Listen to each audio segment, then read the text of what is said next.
Olá, seja muito bem-vindo! Começa agora o programa que entrevista os empreendedores de maior sucesso do Brasil. A cada semana, um convidado de um segmento diferente para compartilhar experiências empreendedoras com você.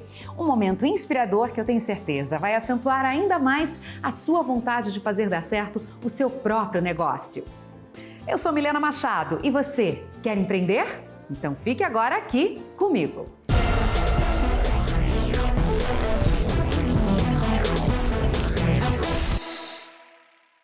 Hoje nós vamos falar sobre inovações no agronegócio que promovem a reconexão do homem com a natureza, a horticultura como estilo de vida.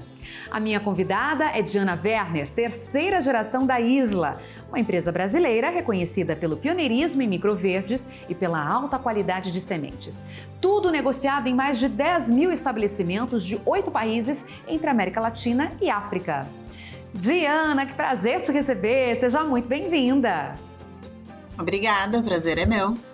Olha, eu queria muito te entrevistar. É a primeira vez que a gente vai falar sobre agronegócio aqui no programa Você Quer Empreender, então você já pode imaginar, eu tenho uma porção de dúvidas, curiosidades, são muitas as perguntas.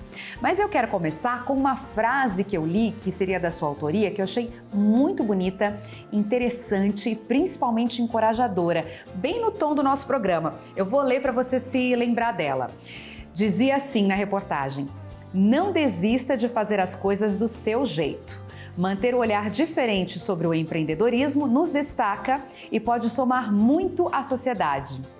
Conta pra gente então, Diana, qual que é esse seu jeito de fazer as coisas? O que tem de mais marcante do seu lado empreendedor?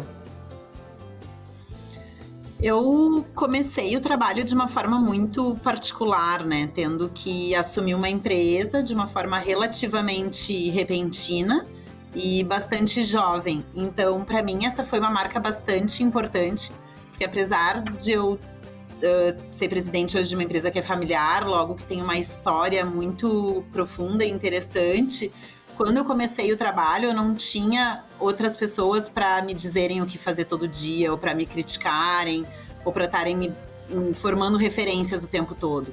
Então, para mim, foi muito claro que ou eu fazia do meu jeito e tinha uma motivação através disso, um motivo para acordar todos os dias e fazer cada vez melhor, ou seria impossível. Então, muito do meu processo inicial de trabalho foi imprimir o que eu acreditava de cultura e fazer isso acontecer. Então, as principais coisas lá no início da minha vontade toda de tocar esse negócio, me conectar com o meu lado empreendedor, foi a valorização das pessoas, né? Não simplesmente por motivos altruístas, mas porque eu acredito nisso de maneira bem profunda, principalmente através do viés do engajamento da equipe, através da responsabilização e, enfim, de todos os benefícios que isso decorre, tanto de a gente colher resultados juntos, quanto o desenvolvimento pessoal de cada um. Então, a primeira grande ação minha nesse meu modo de fazer as coisas foi trazer as pessoas para o meu lado numa forma mais profunda, com mais responsabilidade em todos os níveis, e através disso buscar o engajamento e ter um ambiente de trabalho mais colaborativo, no sentido bem literal, e que se tornasse interessante para todo mundo estar aqui todos os dias. Você disse que assumiu a companhia de repente, né, e era muito jovem. O que aconteceu naquele contexto? Quantos anos você tinha? E sendo muito jovem, você enfrentou desafios assim na liderança com relação a essas ideias pré-concebidas das pessoas? Sim e não, na verdade, né? Eu trabalhava já na empresa, mas eu fazia faculdade, eu era estagiária da empresa, na verdade. E meu pai descobriu uma doença que ele ficou 1 ano e 3 meses tratando. Então, o meio, de repente, é por isso. De certa forma, existiu uma preparação, né? Mas, ainda assim, eu era uma pessoa não formada, que tinha sido um pouco mais que estagiária e que tinha, ao mesmo tempo que crescido no meio disso, né? Durante toda a minha vida, eu praticamente nasci no meio de uma lavoura de sementes. Eu não tinha experiência real de administração do negócio, né? Então, do ponto de vista da juventude, isso me trouxe uma série de desafios, não tanto preconceito das outras pessoas, porque eu acho que eu era tão nova que eu sequer me dava conta, e a situação era tão crítica que todo mundo muito rápido entendeu que a gente não tinha opção melhor. Então eu não tive dificuldades externas, assim, de não acreditarem em mim, ou não me levarem a sério. A dificuldade e a beleza, para mim, ela residia no mesmo lugar, que era...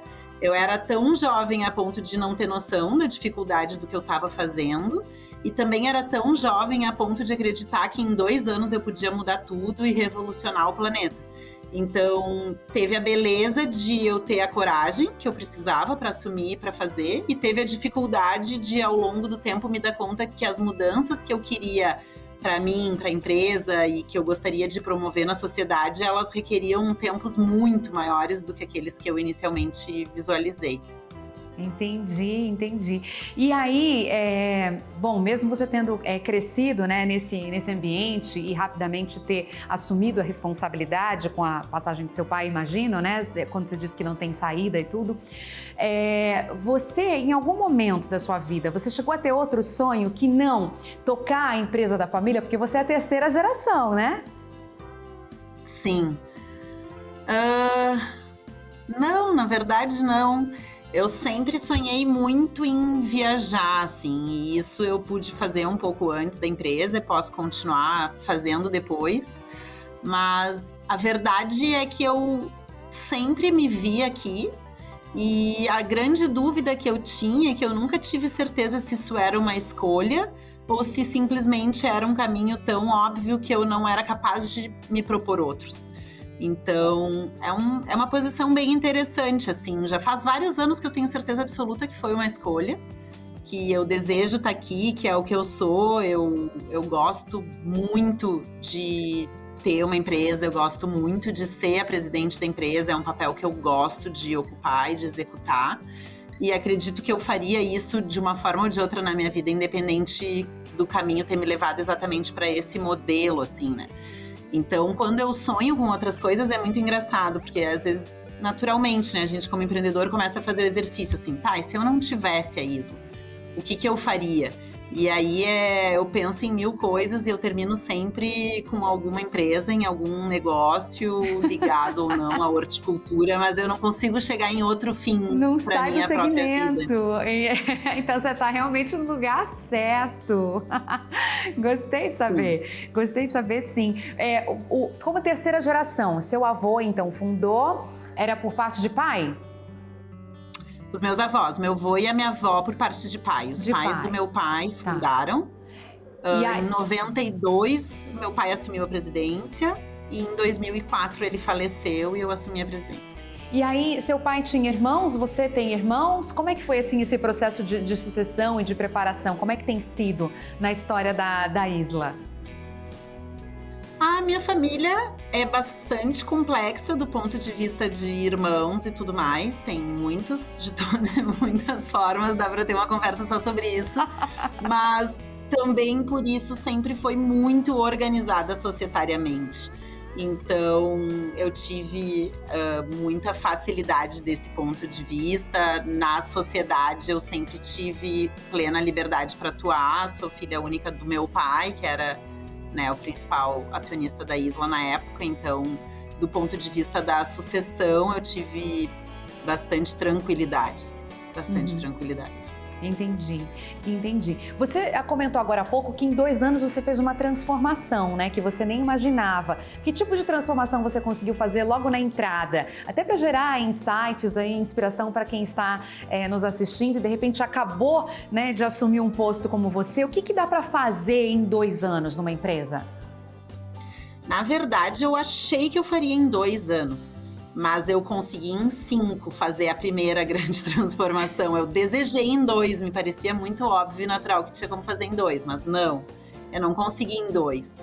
E as primeiras coisas foram muito simples, assim, como eu tinha esse viés de realmente...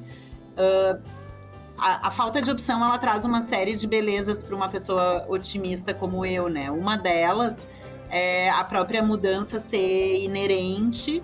E eu também herdei esse cargo e essa empresa já com a certeza que eu não tinha como fazer nada sozinha e que centralização não era um bom caminho. Então, às vezes, eu vejo que as pessoas passam décadas para aprender ou para se conectar com a realidade de que a centralização, ela no fundo não é eficiente, né? Porque se a gente deseja fazer tudo com as próprias mãos, claro que a gente vai achar as coisas bem feitas, né? Porque a gente vai fazer em última instância do jeito que a gente quer. Mas isso se torna muito pouco efetivo, traz pouca reprodutibilidade, pouca possibilidade de crescimento. Então tem uma série de coisas que não são interessantes nem legais do meu ponto de vista dessa centralização. Então, basicamente, eu queria trazer esse grupo para o meu lado e elevar bastante a régua do senso crítico mesmo, né? Então, as primeiras medidas foram coisas como olhar para o plano de saúde que as pessoas tinham, perguntar para elas o que seria interessante no ambiente do trabalho. E aí coisas muito interessantes apareceram, porque, por exemplo, a gente faz uma entrevista de clima. E aí tu imagina que vai vir coisas enormes, grandes mudanças, né? Eu tinha na minha cabeça que a partir dali a gente ia precisar de revoluções. E vieram coisas como a gente mora em Porto Alegre, a gente precisa de uma camiseta a mais para trabalhar, porque às vezes no inverno não seca em uma semana. Então, são mudanças muito simples que, no fim das contas, o que importa é ter perguntado para quem eu queria trazer para o meu lado, né? Então, bom, se eu quero uma equipe mais colaborativa, e eu dizia muito, passar pelo corredor e juntar aquele clipe que está caído no chão, não quero ninguém fazendo as coisas como sempre fez, só porque sempre fez desse jeito. Então, eram muitas pequenas atitudes, né, que eu verbalizava, que eu fazia. Mas eu acredito que a principal foi ter perguntado o que importa para vocês, né? O que tá ruim para vocês, o que tá bom para vocês, né? E a partir daí ouvir as pessoas para poder também dizer, olha, para mim o que eu gostaria que mudasse é, bom, tu vai me trazer um problema, me traz uma sugestão de solução, entendeu? Da minha parte olha só, Diana, como tu quer resolver esse problema? Tu imagina, eu passei 2 anos só atuando desse momento, desse jeito. Tem esse problema? E como tu resolvia antes? Resolvia de tal forma. E tu continuaria resolvendo igual ou tu mudaria se tu pudesse? Eu mudaria. Ou não, me parece que tá ok isso. Se parece que tá ok, faz como a gente já fazia antes. Se não parece que tá ok, agora você é responsável por promover a mudança. Então, muito uma lógica de realmente responsabilização, porque é mais prazeroso tu fazer uma coisa que tu é responsável. A gente quer ser autor da coisa também, né? Quem pensar sobre, né? Você foi super corajosa em sair perguntando, que realmente... Eu perguntava todos os dias. É o que você falou, vai ouvir os problemas, né? Pergunta, né? O que o pessoal fala, quem pergunta muito, né? Escuta o que não quer. E aí, ao mesmo tempo, ainda conseguia, com esse seu jeito acessível, que me parece, a sua fala muito, muito humilde, muito respeitosa, né? Ainda conseguia agregar as pessoas e fazer. Achei super inspirador, ótima dica, essa maneira como você estava se inteirando das coisas e já resolvendo problemas e propondo soluções. E aí eu também li, estudando sobre a sua empresa, que vocês estão num crescimento de mais de 80% há 8 anos. Eu achei assim isso fantástico, né? Mais do que exponencial, é quase dobrar a empresa há quase uma década. Então, de 2004 até agora, você tem já 20 anos mais ou menos, quase, né, de liderança, certo? Sim. E metade, um terço dessa liderança, um pouco mais, né? Metade quase dessa liderança, 19 anos então, metade dessa liderança você tá quase dobrando a empresa todo ano. Como faz isso? Na verdade, do total, só para dar uma ajustada nos números e ficar bem certinho. O total desses 19 anos, a gente é 4 vezes maior, tá? Esse é o dado 4 global. 4 vezes maior. Foram muitas coisas, né? Nesse processo, como que eu classificaria assim, nesses primeiros 5 anos?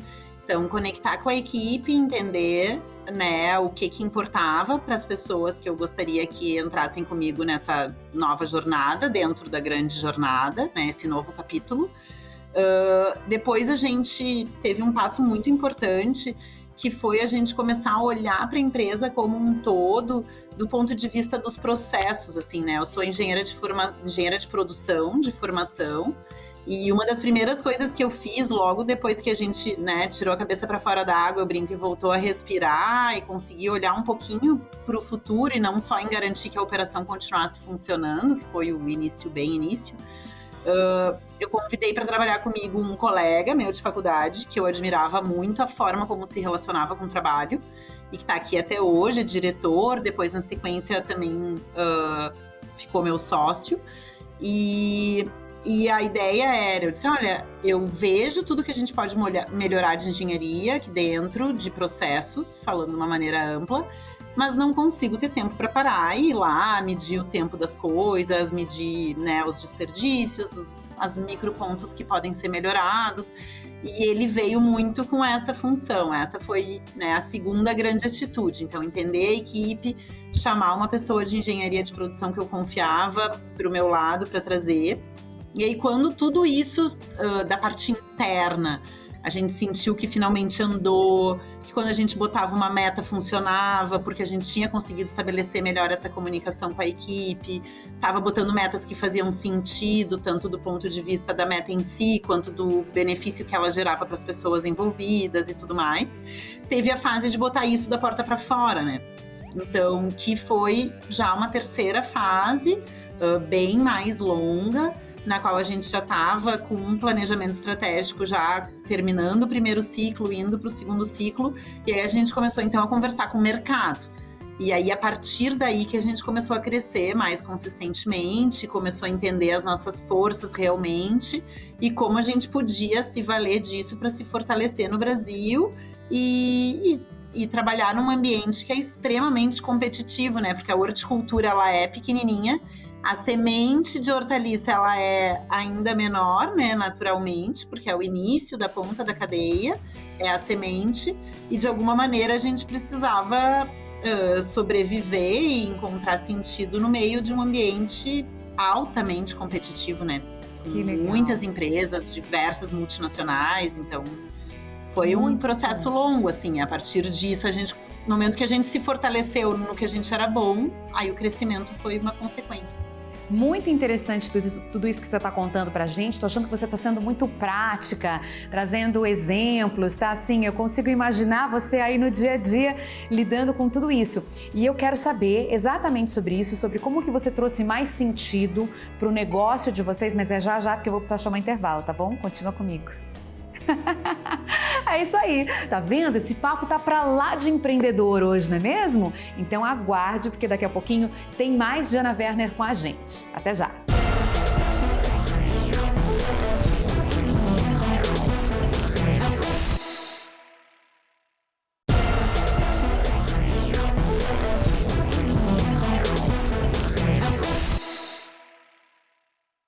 Estamos de volta. Hoje Você Quer Empreender fala do agronegócio focado na horticultura. A minha convidada é Diana Werner, ela que é sócia e presidente da Isla Sementes, que vende aí mais de 600 sementes diferentes, atendendo mais de 30 tipos de clientes divididos em 2 grupos, que seria a horta, o consumo próprio, e também profissional, a venda em escala. Diana, tô gostando muito da nossa conversa. Antes de eu entender como é que você faz para diversificar tanto assim o atendimento entre os seus clientes, eu deixei ali uma proposta no ar no nosso último bloco, que foi o primeiro, que eu queria saber qual foi esse reposicionamento que você deu para a empresa, que acabou motivando todo esse crescimento. Que sentido que você encontrou para a Isla que fez dar o fit, né? Toda a sinergia com o que vocês faziam, com todo mundo engajado, e aí você despontou e aumentou a empresa 4 vezes em 20 anos quase da sua gestão? A gente, quando eu gosto muito da parte da comunicação e do marketing, sempre tive esse apreço, né? Acredito muito nas marcas se comunicarem como ferramenta. Isso hoje é óbvio, mas não era há quase 20 anos atrás. Então, o que a gente se deu conta, assim? Tinha uma imagem da gente, quando eu assumi a empresa, que era a empresa do pacotinho, né? Contando bem, assim, do nosso raciocínio interno. E o que é a empresa do pacotinho? É a empresa do mercado amador, do mercado horta em casa, que é extremamente importante. Então, a gente precisava 2 coisas. Ser também reconhecida como a empresa do mercado profissional e criar valor e entendimento cultural da população para essa empresa do pacotinho, porque de maneira alguma isso traz qualquer mensagem que não seja positiva, porque ser a empresa do mercado horta em casa é lindo. Então a gente precisava se posicionar em relação a isso. E a gente começou a pesquisar, tanto com os nossos clientes, quanto com produtores que eram clientes dos nossos clientes, quanto a gente começou a olhar para fora do mundo. E o que nós aprendemos, e é um entendimento muito particular nosso, que em nenhum lugar do mundo uma população super se alimenta bem, se alimenta maravilhosamente bem, e ninguém planta em casa. Assim como em nenhum lugar do mundo, todo mundo planta em casa e o mercado horta em casa é super desenvolvido e a população se alimenta mal. Então, assim, historicamente, os dados nos dizem, os lugares maduros, né, atuais, do ponto de vista de alimentação, também são os maiores mercados de horta em casa. E o contrário, obviamente, também é verdadeiro. Então, a gente começou a entender que, na prática, a pessoa que planta, a experiência de plantar um vasinho de salsa ou de coentro na sua casa, cuidar daquela planta, enxergar início, meio, fim, ela traz um processo de reconexão com a natureza, que em última instância é a reconexão com a própria alimentação saudável, e que traz no meio desse caminho um entendimento muito maior do que esse produtor, esse horticultor está fazendo lá na ponta para o alimento, né, para a hortaliça chegar até mim. Então, no momento que a gente entendeu isso e entendeu que a gente é muito forte na agricultura familiar, muito forte no produtor profissional, pequeno, e a gente é muito forte na horta em casa, e a gente conectou esses dois mercados de maneira a alimentar o outro da melhor forma possível, a gente então achou o nosso espaço, o nosso caminho, e a partir daí todas as nossas decisões na sequência se desdobram desse grande entendimento. Entendi. Aí você então dividiu os clientes em 2 grandes grupos e cada um nos seus próprios segmentos, tendo 30 tipos de clientes diferentes.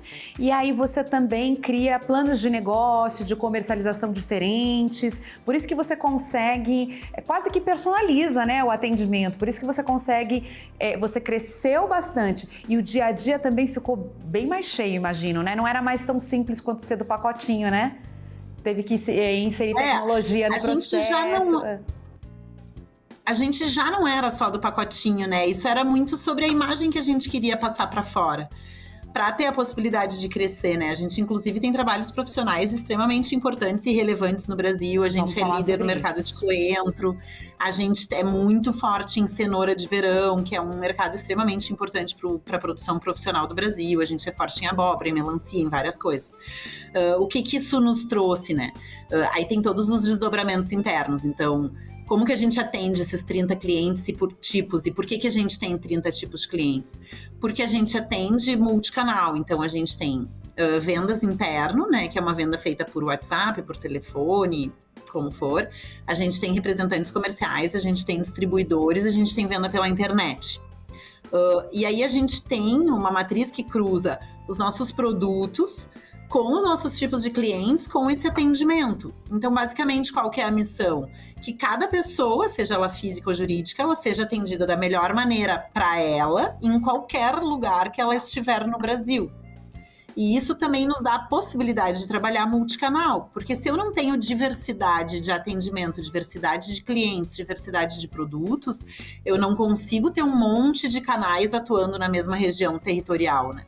Então, para ter todo mundo em harmonia e se multiplicando ao invés de dividindo, atuando na mesma região, eu preciso ter uma estratificação dessa atuação para tudo isso ter sentido e a gente conseguir dar acesso à maior parte da população possível, né? Porque muito também é sobre dar acesso, né? Ainda tem gente que não encontra semente para comprar hoje. Então, a gente ainda responde essa pergunta na rede social todos os dias. Onde eu encontro? Onde eu encontro? Onde eu encontro? Mesmo a gente atendendo 10 mil clientes na quase totalidade dos municípios brasileiros. Então, é uma teia super complexa e interessante. E aí, por isso que vocês criaram, então, o Clube Minha Horta, que é um clube pioneiro de assinatura de sementes no Brasil. Justamente para até facilitar e estimular a reposição, facilitar também o acesso. Quantos planos tem? Como é que seria isso para a pessoa física? Só para a gente entender o tamanho desse mercado ou a complexidade. Sim, vou voltar um pouquinhozinho para explicar a origem do plano, que é a seguinte... nessa missão de estimular todo mundo a plantar em casa, com o intuito final de a população se reconectar com o comer melhor, com o comer bem, a gente identificou quais eram as dificuldades, porque teoricamente já faz mais ou menos uma década que ter uma horta tá na wishlist da maior parte da população. Então todo mundo vira o ano e tem lá, não, esse ano eu vou fazer uma horta. Aí a gente começou a entender, por que se 9 em 10 pessoas querem ter uma horta, só 4 em 10 fazem, ou só 2 em 10 executam essa tarefa? Aí basicamente as pessoas reclamam ou, né, justificam. Falta de sol, falta de espaço, falta de tempo. E aí a gente passa a vida aqui tentando resolver esses problemas, né? Então, o clube, ele veio para resolver algumas dessas questões. A principal dela é dar uma curadoria de como tu resolve a tua questão de espaço, tempo, disponibilidade, sem ter que ficar pensando qual semente eu planto. Porque logo depois que a pessoa atende a essas demandas, né? Tem o espaço, tem o tempo, sei como fazer, vem, tá, mas eu planto o quê, né? Então, o clube, ele traz uma grande curadoria. A pessoa recebe semente para plantar um ano todo, com as estações do ano pré-definidas, corretas, com toda a instrução de plantio, que vai todo o cuidado da planta até a colheita, sem precisar estar indo buscar em outro lugar, né, adequado ao espaço. Então, são 3 planos, né, todos eles são anuais e atendem à demanda da pessoa para o ano todo, pensando nas diferentes fases do ano e do desenvolvimento de qualquer região do Brasil. E aí, a linha de corte dos 3 planos é o espaço. Então, um deles é micro-hortas, que vai ser bem focado em microverdes, que é para quem tem espaço praticamente zero. A pessoa precisa de, né, uma área de 10 centímetros por 8, então não tem como não conseguir no lado. Ou seja, um vasinho, né? É um vasinho. É um vasinho, exatamente. Até o hortas e jardim. Aí tem o vasos e varandas, que é o intermediário para quem tem uma sacada, tem sol, né, na sua residência, tem acesso, né, a sol, um pouco mais de espaço e tudo, mas ainda tá no universo dos vasos. E tem o terceiro plano, que aí sim é para quem tem um jardim ou uma horta maior, com canteiros, né, numa realidade mais ampla de espaço mesmo, que é para quem mora em casa, ou para quem tem um sítio, ou para quem quer levar para uma casa na praia, ou enfim, então para um terraço, né? Aí é uma área maior. Então a ideia é atender a curadoria da escolha das sementes com instruções de plantio para todo ano, sabendo a época certa, dividido na linha de corte, que é o espaço que a pessoa tem para plantar. Nossa, eu adorei, amei. Vai de quanto a quanto? Só uma curiosidade rápida, assim, o pequenininho é por mês que se paga ou por ano? A gente, na fase inicial, a gente tinha as entregas parceladas. E a gente entendeu que pela característica do nosso produto, seria muito mais valor por N motivos, tanto o transporte realmente, que por gastar menos em transporte a gente consegue oferecer sementes melhores e oferecer brindes melhores e coisas mais legais, quanto pelo trânsito, pelo volume, pela caixa que o negócio vai dentro. Então tem toda uma questão econômica que nos fez. A gente entrega toda a semente de um ano de uma vez só. Tá. Mas ela vem bem divididinha na ordem do uso para a pessoa não ter nenhuma dificuldade, com cores, inclusive. A cor do primeiro trimestre, do segundo, do quarto. Ai, que legal. Vai pelo correio, então, por exemplo. O transporte é fácil. Vai pelo correio, é uma caixinha, já vem o presente, já vem a semente, já vem as instruções, vem tudo nessa caixinha. E o armazenamento também da pessoa em casa. Em casa também o armazenamento. Isso. Com um saquinho fechado para ela não germinar, né? Isso, porque a gente entrega as quantidades que a pessoa vai precisar para cada semeadura. Então a ideia é que ela não vai ficar precisando guardar a embalagem aberta, nem nada disso. Já vai fracionado, né? Então o armazenamento não tem nenhum risco, é qualquer lugar que não fique no sol ou num calor muito extremo, né? Como um armazenamento de alimento, assim, não perecível. E o preço, aí a gente tem, curiosa, como faixa de preço, assim, o que seria o início, assim? Paga por ano ou paga por mês? A entrega eu entendi que é de uma vez. Pode. Isso, a entrega é de uma vez, mas o pagamento pode ser parcelado em várias vezes no cartão, né? Então, quem tem acesso ao cartão de crédito pode fazer esse parcelamento em várias vezes no cartão, ou aproveitar o valor para pagar por Pix, enfim, aí tem várias alternativas de local de pagamento. Eu teria que ver o preço exato agora, não sei de cabeça, gente vê depois mas do assim, site. em torno de R$300 o inicial. Tá, só pra gente ter, só para ter uma ideia mesmo, assim. E qual que você acredita que seja, claro, tudo tem a ver com o momento atual de cada empresa, mas o desafio maior de empreender com sementes?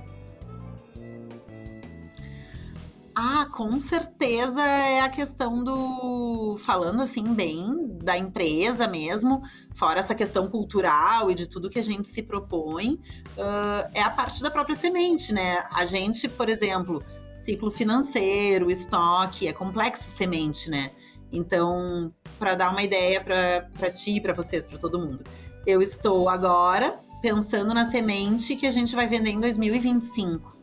Porque a gente precisa planejar a safra, a gente precisa plantar a safra, a gente vai levar de 6 meses a 1 ano para produzir essa semente, porque os ciclos para a planta produzir a semente são maiores do que para produzir os frutos e as raízes, as folhas. Então a gente está falando de ciclos mais longos. A gente vai colher isso e vai pensar em estoque para 1 ano e meio. Então, quando não são plantas que a produção da semente tem 2 anos de ciclo. Então, por exemplo, cebola, a gente tem que esse ano produzir os bulbos, para no ano que vem usar esses bulbos para produzir a semente, para no outro ano, então, vender essa semente comercial. Então, a gente, ao mesmo tempo, decide o que a gente vai vender em 24 e o que a gente vai vender em 25, e vivendo a vida do hoje, né? Então, a coisa do ciclo da semente ser longuíssimo para a grande maioria das realidades empresariais, com certeza, empresarialmente é o maior desafio. E aí você também tem que ter um bom capital de giro, né? Tem que calcular muito bem, como engenheira que você já demonstrou, né? Ser muito boa nessa área de produção, alguma condição adversa, né? De tempo, né? Enfim, entendi. É complexo esse negócio, bem complexo. E aí, eu tô muito curiosa, tenho tantas perguntas, mas vamos fazer o seguinte, vamos fazer mais um intervalo. Eu tô vendo aqui, conforme as minhas anotações, o que eu queria te perguntar ou não. Mas eu vou deixar para o próximo bloco. Vamos fazer um intervalo e daqui a pouquinho a gente volta com mais, tá bom, Diana? Peraí, tá? Olha, é o seguinte, a gente vai agora para um rápido intervalo. Você quer empreender? Volta já. Primeira vez que a gente fala de agronegócio aqui no programa, não é? E a gente já chegou com um contexto muito contemporâneo, com uma tendência muito bacana que é a horticultura como estilo de vida. Eu tenho certeza que você está amando esse papo com a Diana. Então não saia daí que a gente volta já.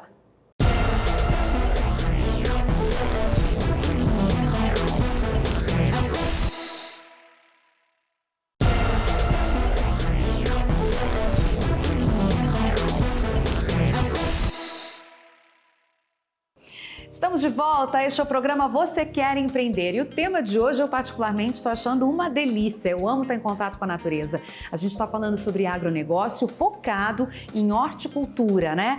E a proposta é estilo de vida. A minha convidada é Diana Werner, ela que é sócia e também presidente da Isla Sementes. A Isla, gente, é uma empresa brasileira que tem quase 70 anos de existência e ela é reconhecida no Brasil e também internacionalmente pela qualidade das sementes. A Isla lançou aí a primeira linha em 2019 de sementes de superalimentos. Você já ouviu falar sobre isso? Você já ouviu falar sobre microverdes? A Diana está trazendo altos conceitos aqui, coisas muito legais e interessantes pra gente e a gente segue nesse papo. Diana, eu lembrei o que eu queria te perguntar antes do intervalo.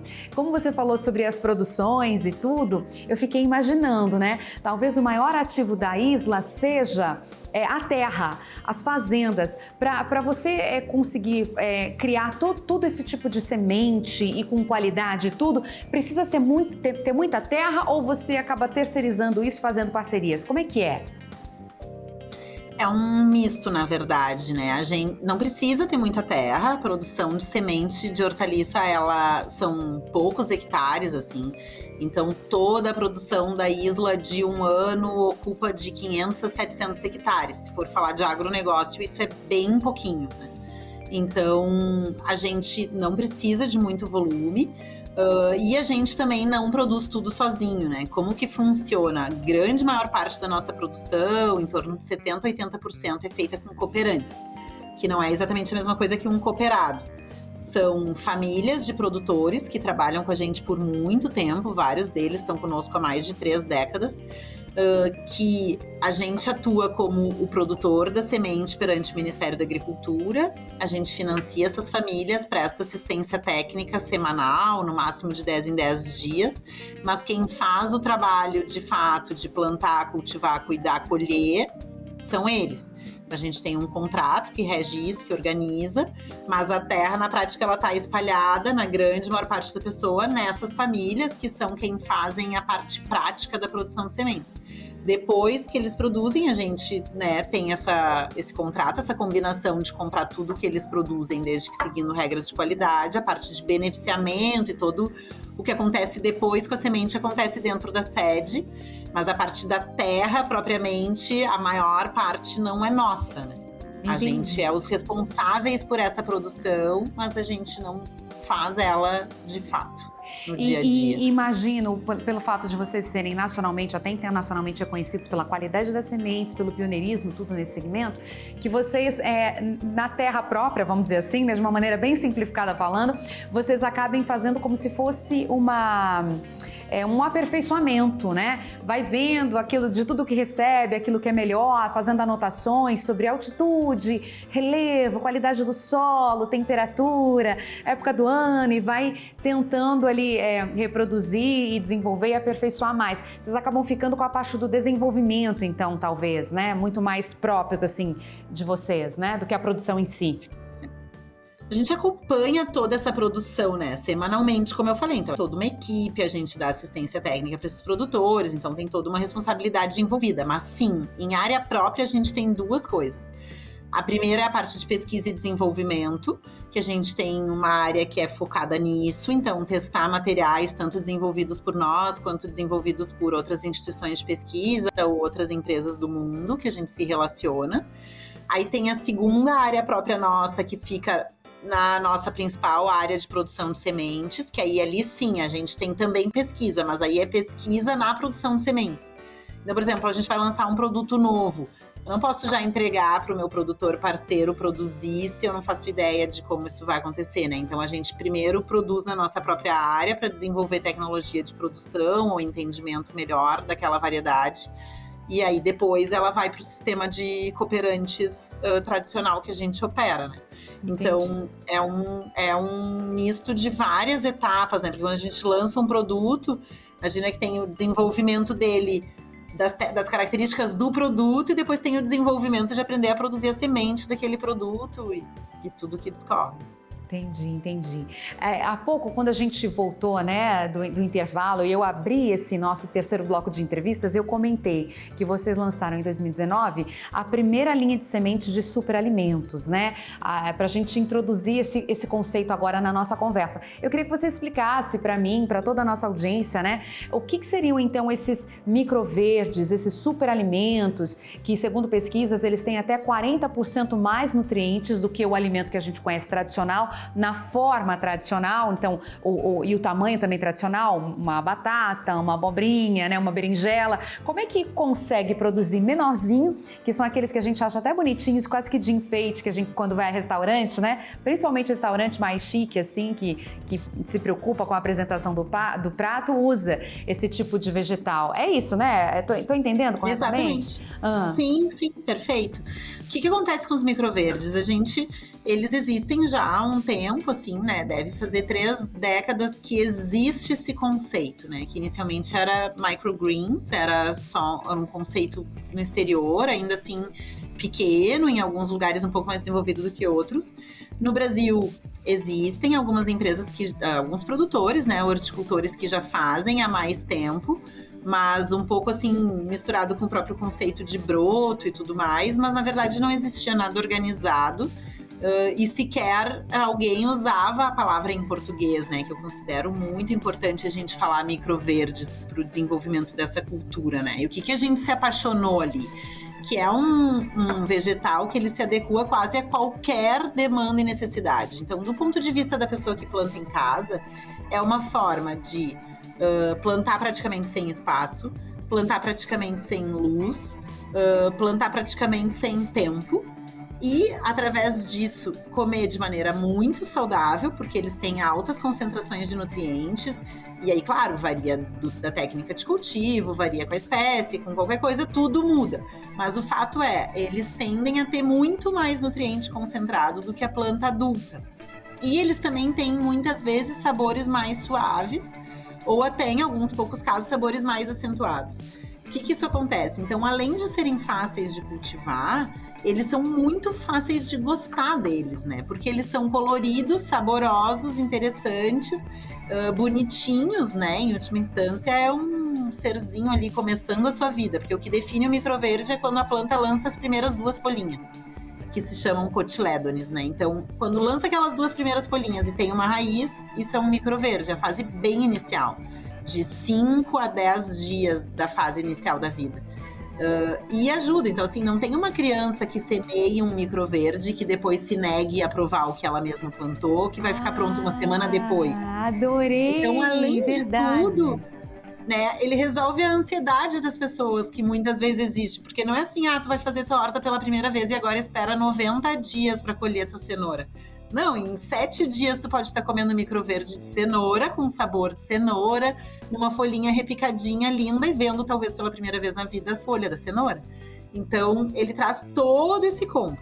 Aí, do ponto de vista do profissional, também é muito interessante, porque o produtor profissional, por exemplo, que tem uma hidroponia, que tem uma estufa, né, essa pessoa pode botar uma bancada pequena, ocupar uma área pequena da estrutura que ela já tem e passar a ter um vegetal ali que tem um ciclo de 1 semana, ou seja, que estabelece uma relação dela com o público consumidor ou com uma rede de varejo que ela atende, com uma frequência muito maior, com uma segurança muito maior em relação à intempérie climática, a problemas que possam acontecer. Então, tu consegue ter uma regularidade no teu fornecimento, tu consegue agregar valor, porque nessa mesma bandejinha pequenininha que talvez tu fosse colocar uma alface adulta, tu consegue produzir em 1 semana um vegetal que tem mais valor agregado na ponta do que os vegetais tradicionais.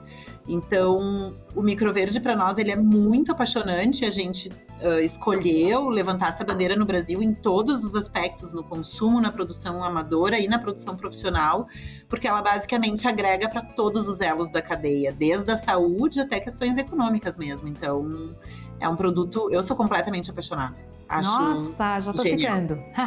Eu já tô ficando. E tem sido cada vez mais frequente quando eu vou a restaurantes, eu vejo as mini hortas, né, ou em vasos que sejam assim, e sai alguém da cozinha e pega uma folhinha daqui, pega uma coisinha dali. Aquilo é legal de ver, né? É uma super experiência. E geralmente a gente plantando assim também, parece que não, me corrija se eu estiver errada, mas um ambiente mais controlado parece. O valor nutritivo tem a ver com o preparo da terra? Tem a ver com adubo? Não? Não, o seu ambiente mais controlado é perfeito, né? Porque imagina, em 1 semana na bancada da tua pia... Não é?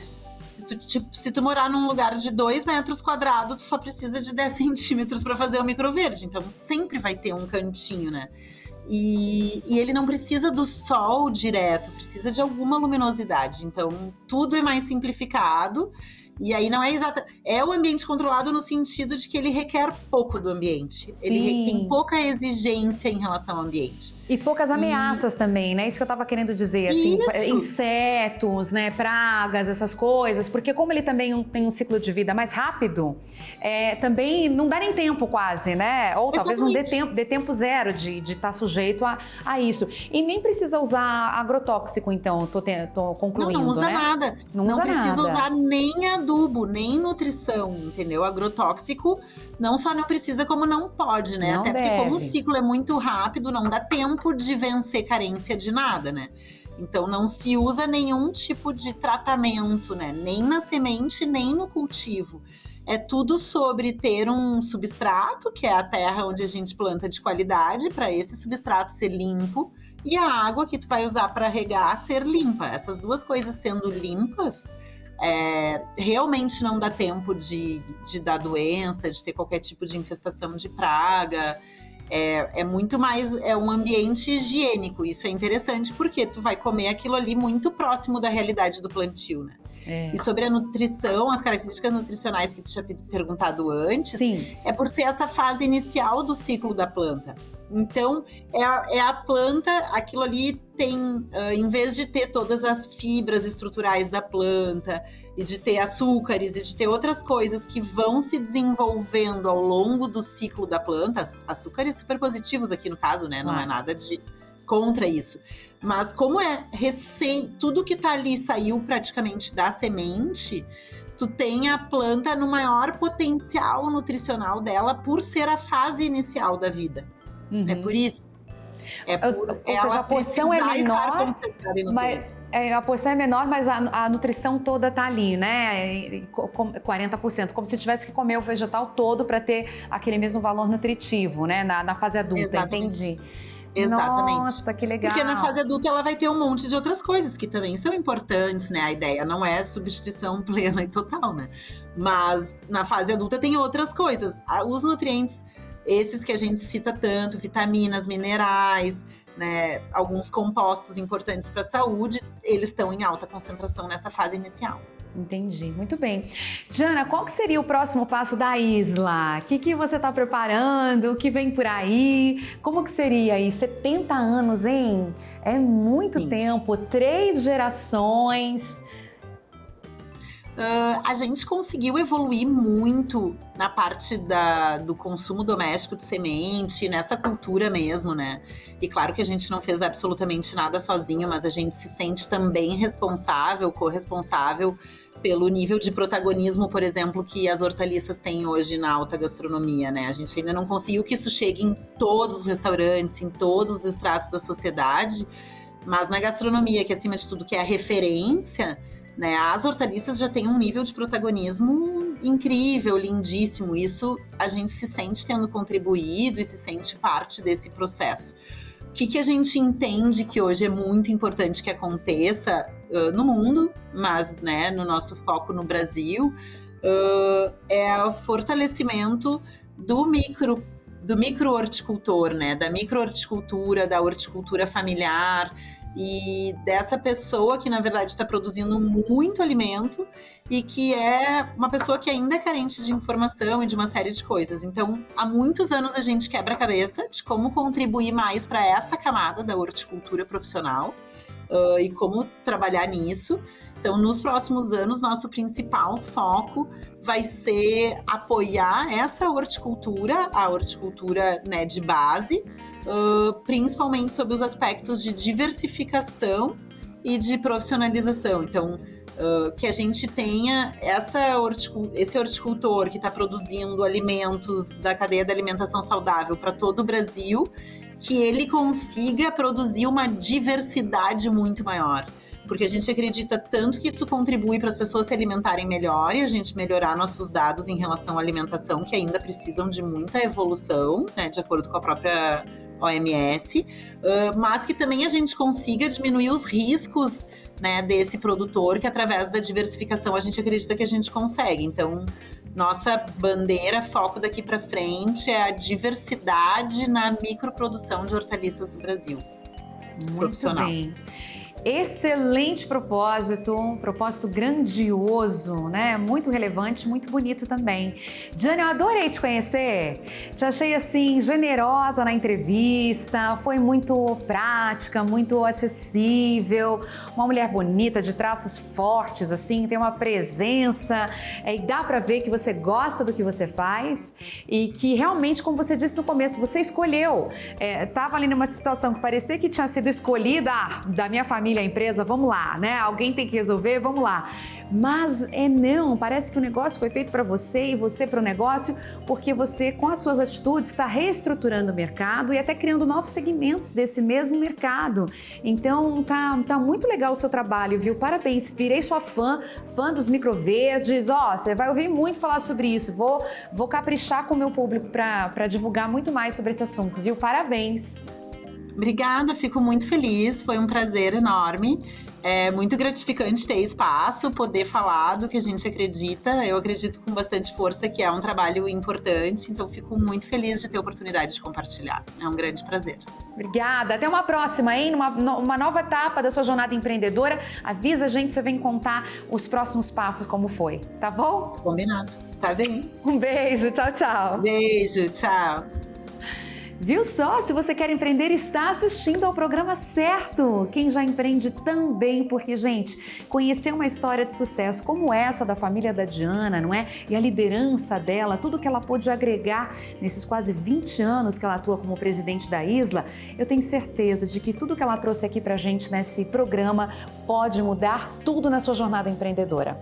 Olha, na próxima semana tem mais um convidado para lá de inspirador e encorajador também, que eu não vou contar, é sempre surpresa e só fica o meu convite. Eu espero você. Até lá!